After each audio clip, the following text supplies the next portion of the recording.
Stark, how are things going on the West Coast? Good?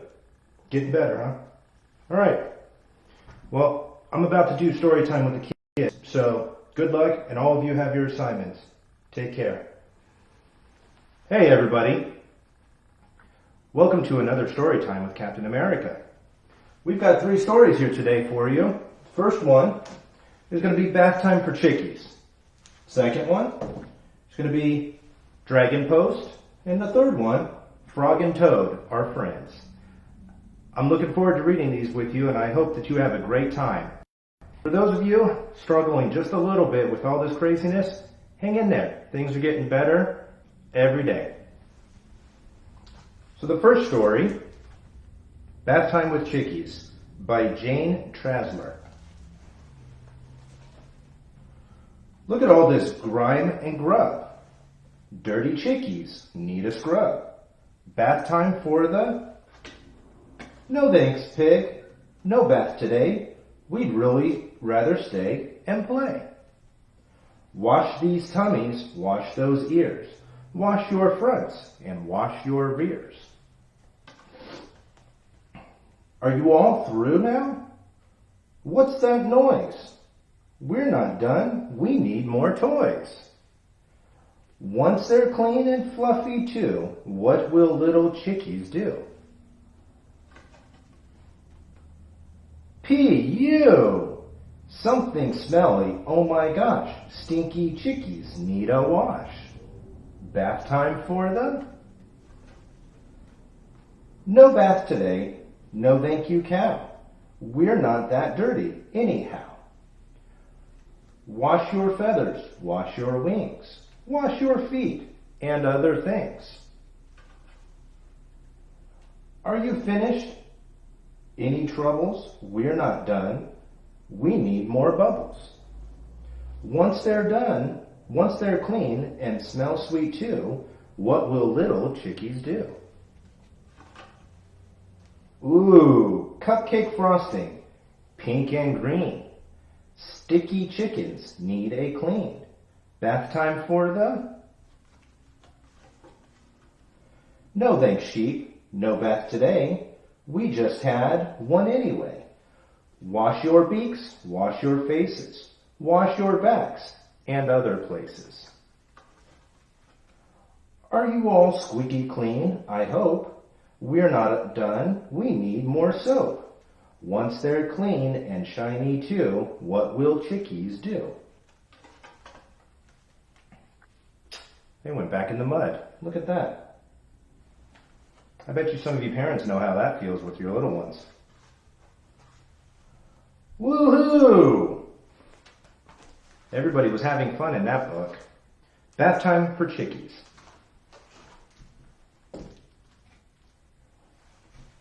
This one's Dragon Post. This one happens to be one of my favorites, actually. One day, I found a dragon. I hoped it would stay. I'd always wanted a dragon.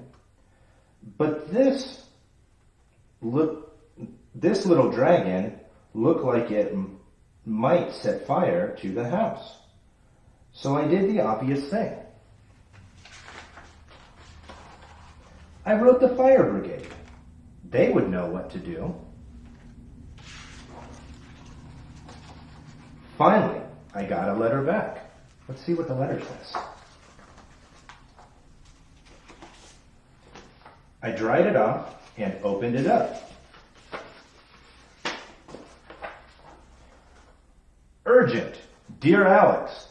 Goodness me, a baby dragon in your house? Crikey, it must be lost. As well as being really scary, dragons are a serious fire hazard, especially young dragons. If you have to keep it, and I really think you should not, then make sure it is moist at all times. You never know when it might erupt into flames. Golly, just thinking about it is bringing me into a sweat. Hang on. Phew, I just had to dunk myself in a bucket of cold water to calm down. I suggest you do the same with the dragon. Douse it in water right away. Yours frightfully, Henry Drant. P.S. Crikey. It's a letter from the fire brigade.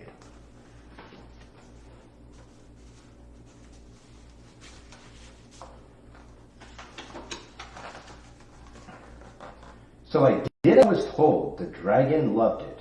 I could tell. Does he love it? I don't know. Later, we were hungry. I made my best jam sandwich. The dragon was not a fan, but I knew just who to ask about dragon food. I got a speedy reply. Your dragon sounds delicious. I bet it would taste marvelous with potatoes, peas, and carrots. I'm not surprised. Your dragon didn't like the jam sandwiches. Dragons eat meat, lots of meat. Because your dragon is so young, it will still have a lot of growing to do. So you should fatten it up with some juicy meat. Please find your latest meaty offers on the back of this letter. I wonder if I could meet your dragon at your earliest convenience. When they said meet, they actually meant, because it was crossed out, taste or eat your dragon. Perhaps I could have your dragon over for dinner. I suppose you could come too if you have to. My tummy is already rumbling. Look forward to, not eating, meeting your dragon. All the very best, Mr. Angus Teak. And there's some special coupons on the back. I don't know. That doesn't sound very fun for the dragon. That day, the dragon ate 23 steaks, 10 hams, and half of my umbrella. His thank you roars were very loud. Maybe a bit too loud. We got another letter. I opened the letter very carefully.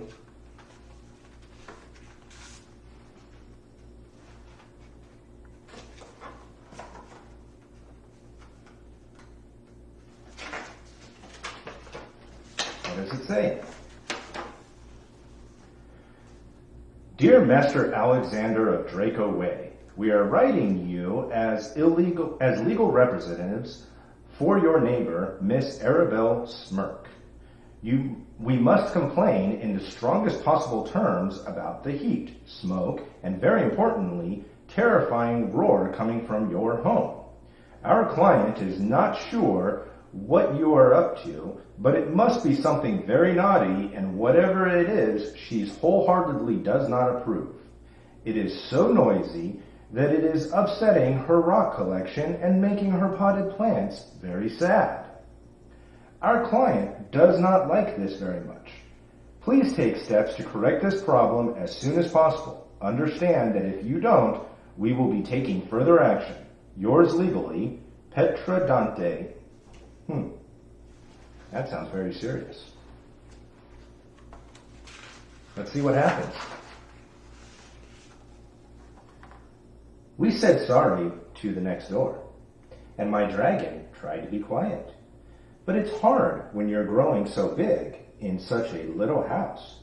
We need help, professional help. I wrote another letter. The reply arrived just in time.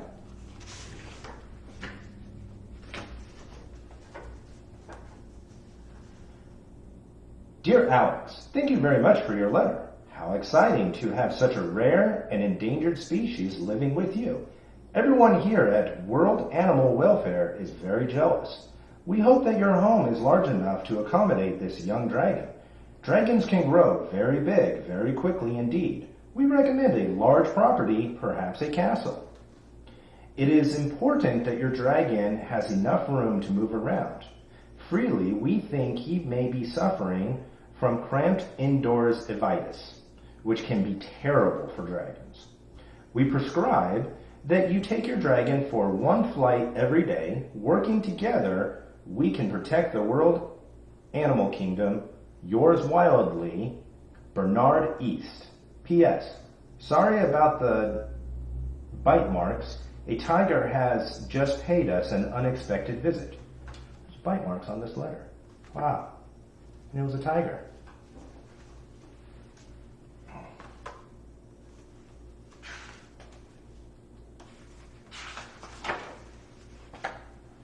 So when the world was fast asleep, we crept outside and soared into the sky. We were happy together. We're flying all over the place. I love my dragon, and I wished he could stay forever, but I don't think dragons are made to be pets. I wasn't sure what to do, so I wrote the wisest person I knew. My best friend, Alex, and his dragon. This is a letter from his best friend. And look at that. That's a cute little picture. I bet you that's the dragon, isn't it? All right, well, what's this letter say? To Alex, wow, a dragon. That is so exciting. He sounds the best. Dragons are my favorite. After unicorns, of course. Oh dear, it does sound like your dragon is very big and your house is only normal sized. He really can't live with you forever. He needs to find his own place with plenty of room to flap about. If I was a dragon, I would want to be free. Maybe he should live somewhere a bit more like this. It's a picture of mountains and a forest. As much as you love your dragon, it might be time to let him go. Love from your best friend, Hillary. P.S. Give your dragon a pat on the head and an iced bun for me.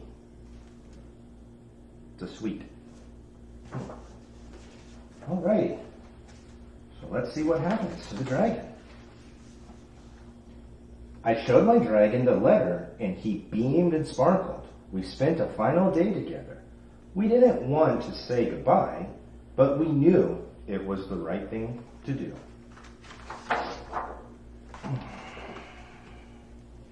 I missed my dragon.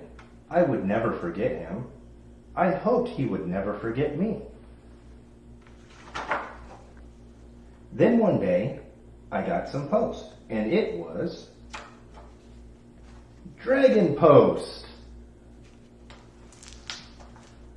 Have any of you ever had a pet dragon? How about one of your pets?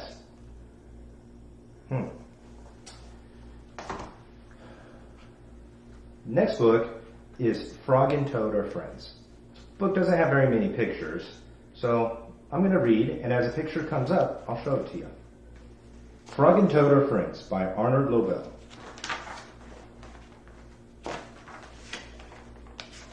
Spring. Frog ran up the path to Toad's house. He knocked on the front door. There was no answer. Toad, Toad, shouted Frog. Wake up. It is spring. Blah, said a voice from inside the house. Toad, Toad, cried Frog. The sun is shining. The snow is melting. Wake up. I'm not here, said the voice.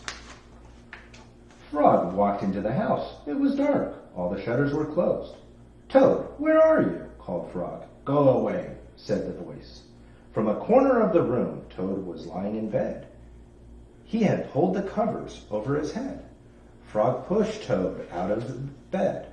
He pushed him out of the house and onto the front porch. Toad blinked in the bright sun. Help, said Toad. I cannot see anything. There's a couple pictures. There's Toad in bed. Don't be silly, said Frog. What you see is the clear, warm light of April. Hey, it's April now, isn't it? And it means that we can begin a whole new year together. Toad, think of it, said Frog. We will skip through the meadows and run through the woods and swim in the river. In the evenings, we will sit right here on this front porch and count the stars. Those sound like some wonderful things to do outside. You can count them, Frog, said Toad. I will be too tired. I'm going back to bed. Toad went back into the house. He got into bed, and he pulled the covers over his head again. But Toad, cried Frog, you will miss all of the fun. Listen, Frog, said Toad. How long have I been asleep? You have been asleep since November, said Frog. Well then, said Toad, a little more sleep will not hurt me. Come back again and wake me up at about 1/2 past May. Good night, Frog. He's a sleepyhead. But Toad, said Frog, I will be lonely until then. Toad did not answer.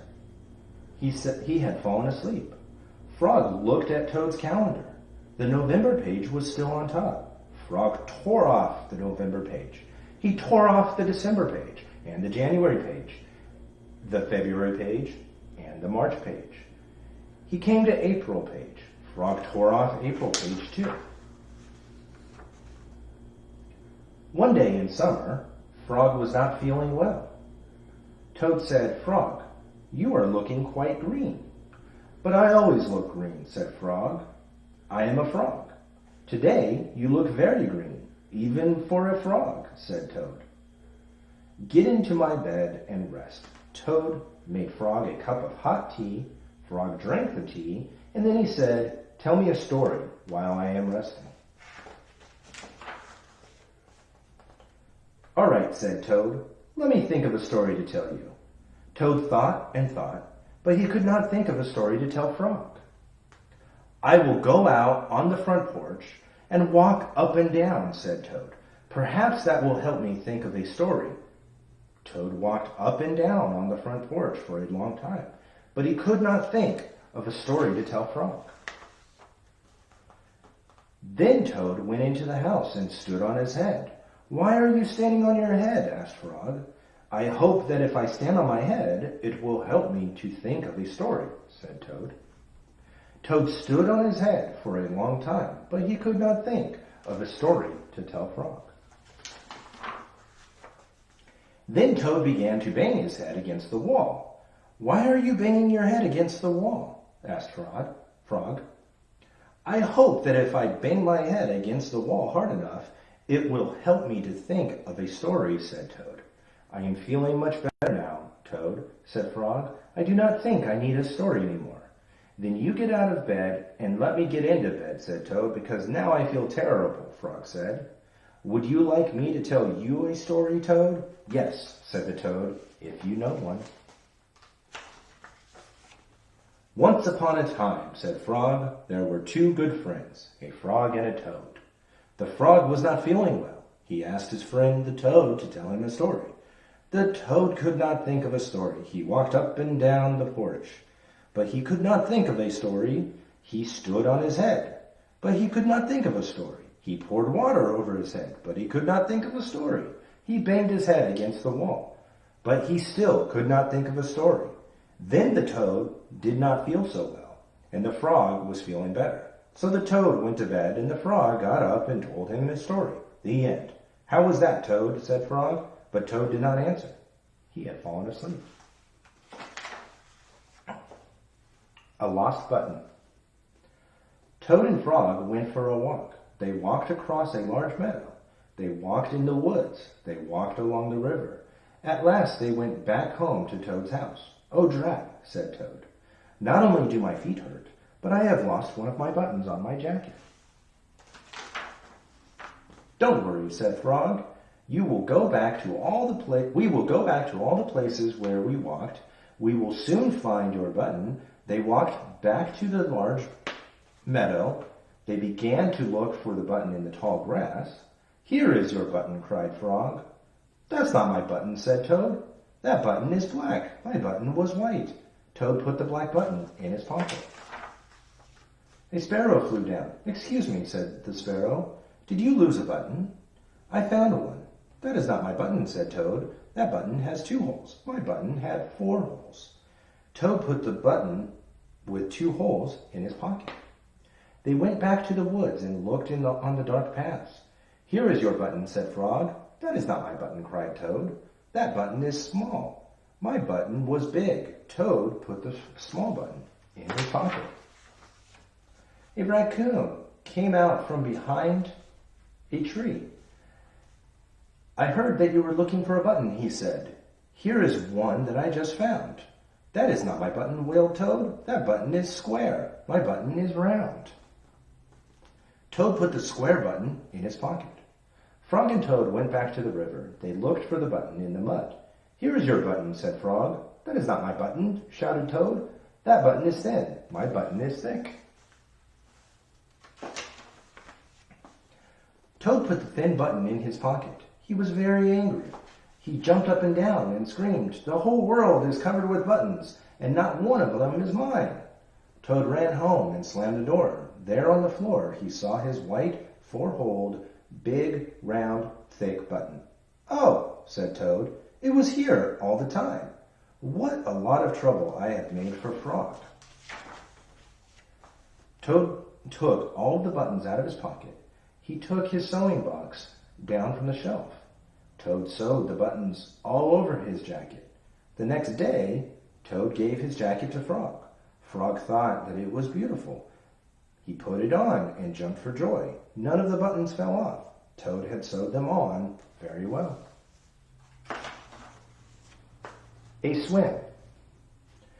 Toad and Frog went down to the river one. "What a day for a swim," said Frog. "Yes," said Toad, "I will go behind these rocks and put on my bathing suit." "I don't wear a bathing suit," said Frog. "Well, I do. After I put on my bathing suit, you must not look at me until I get into the water." "Why not?" asked Frog. "Because I look funny in my bathing suit. That is why," said Toad. Frog closed his eyes. Then Toad came out from behind the rocks. Toad was wearing his bathing suit. "Don't peek," he said. Frog and Toad jumped into the water. They swam all afternoon. Frog swam fast and made big splashes. Toad swam slowly and made smaller splashes. A turtle came along the riverbank. "Frog, tell that turtle to go away," said Toad. "I do not want to see him to see me in my bathing suit." When I come out of the river, Frog swam over to the turtle. "Turtle," said Frog, "you will have to go away." "Why should I?" asked the turtle. "Because Toad thinks that he looks funny in his bathing suit, and he does not want you to see him," said Frog. Some lizards were sitting nearby. "Does Toad really look funny in his bathing suit?" they asked. A snake crawled over out of the grass. "If Toad looks funny in his bathing suit," said the snake, "then I, for one, want to see." "I want to see him too," said the two dragonflies. "Me too," said a field mouse. "I have not seen anything funny in a long time." Frog swam back to Toad. "I am sorry, Toad," he said. "Everyone wants to see how you will look." "Then I will stay right here until they go away," said Toad. The turtle and the lizards and the snake and the dragonflies and the field mouse all sat on the riverbank. They waited for Toad to come out of the water. "Please," cried Frog, "please go away." But no one went away. Toad was getting colder and colder. He was beginning to shiver and sneeze. "I will have to come out of the water," said Toad. "I am catching a cold."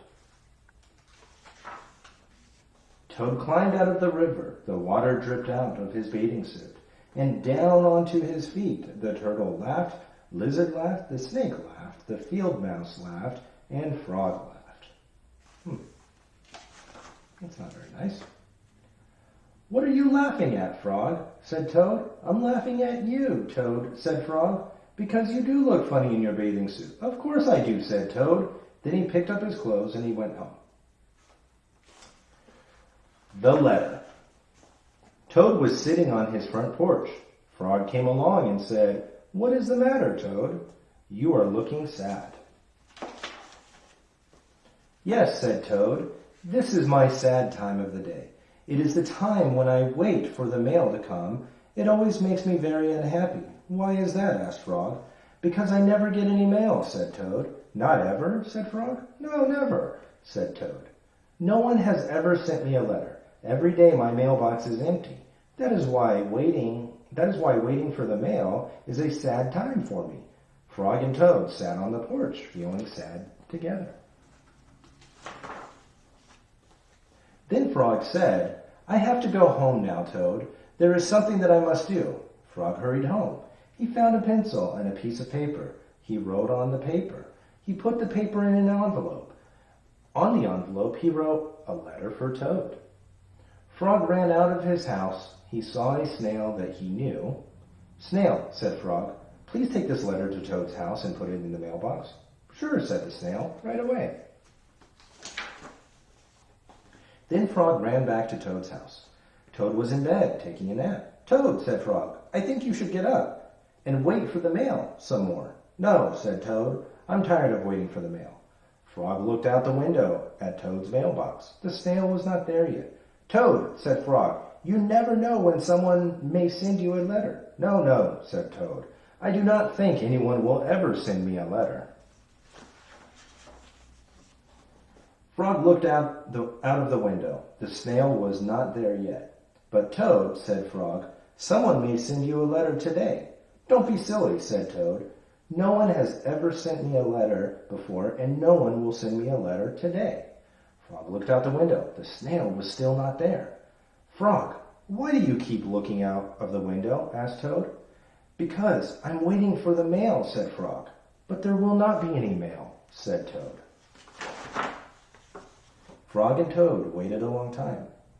4 days later, the snail got to the Toad's house and gave him the letter from Frog. Toad was very pleased to have it, and he finally got mail. All right, young Avengers, those were the 3 books. Which one was your favorite?